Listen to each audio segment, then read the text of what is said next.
Merci. La parole est à Monsieur Olivier Falorni pour 5 minutes.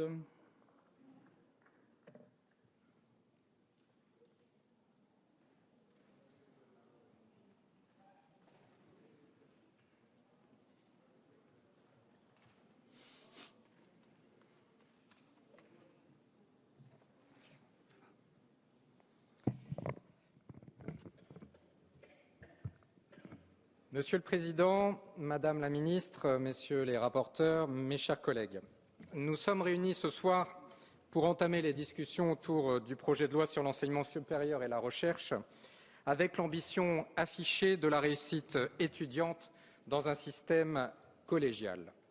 C'est l'ambition de la construction d'un nouveau modèle français, celui d'une nouvelle gouvernance. Alors, en premier lieu, je tiens à souligner la démarche initiée qui a permis la rédaction de ce projet de loi.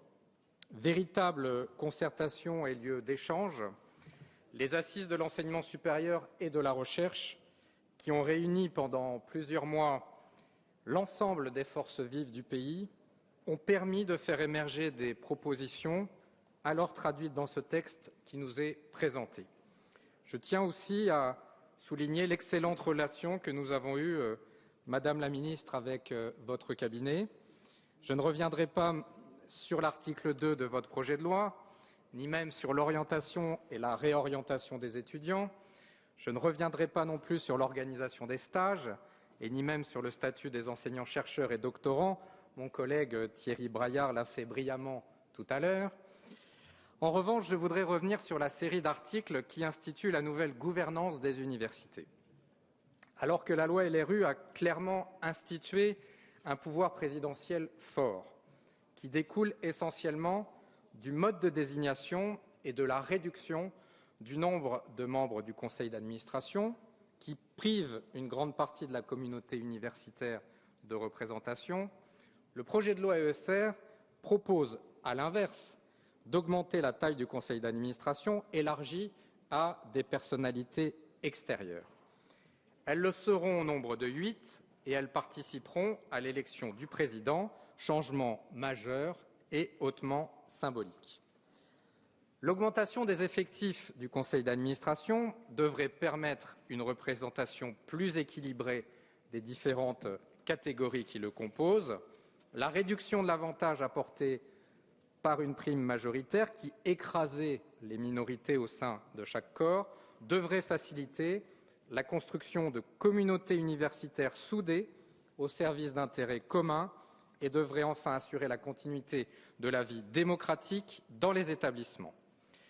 Toutefois, le groupe 2RDP, toujours partisan d'une collégialité accrue, aurait préféré une présence plus forte des représentants des étudiants et du personnel administratif qui demeure encore minoritaire.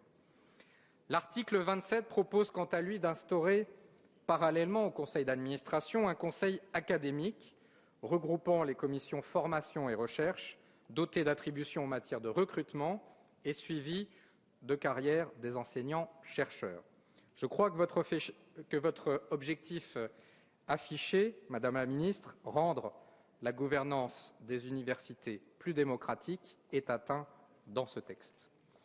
Le groupe 2RDP souhaite par ailleurs que le gouvernement se penche sur la question des IUT.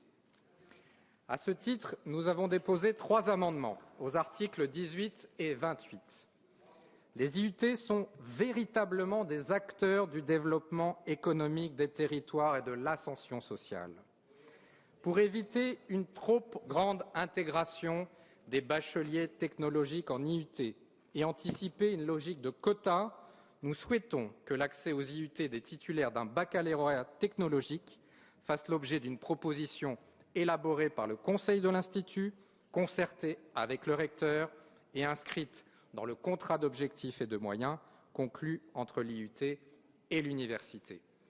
Enfin, je voudrais terminer mon propos en évoquant la mise en place des communautés d'université. Même si l'objectif avoué est clair, affronter la concurrence des universités européennes dans un contexte de décentralisation. Nous avons un doute sur le caractère obligatoire d'une telle mesure, alors même que des exemples récents à Strasbourg, Aix-Marseille et en Lorraine prouvent que de tels regroupements se sont opérés spontanément. Les universités ne sont-elles pas capables de dessiner seules leur territoire, ou alors souhaitez-vous veiller au risque d'un accroissement des inégalités territoriales? C'est la question que nous posons aujourd'hui dans le débat. En tout cas, l'ensemble des amendements du groupe de RDP qui sont aujourd'hui soumis à votre approbation, Madame la Ministre, Monsieur le rapporteur, sont fidèles à l'esprit du projet de loi qui nous est proposé aujourd'hui. Je me félicite du dialogue constant et particulièrement constructif que nous avons pu avoir avec vous, Madame la Ministre, et j'espère que les débats que nous aurons dans cet hémicycle permettront d'avancer un peu plus sur nombre de nos propositions. Ce projet de loi représente une avancée démocratique indéniable. Ce projet de loi représente une ouverture des universités sur leur environnement au bénéfice du plus grand nombre. C'est pour toutes ces raisons, Madame la Ministre, que vous pourrez compter sur notre soutien pour cette belle ambition qui est de faire réussir notre jeunesse et cette belle ambition qui est de faire réussir notre pays. Je vous remercie.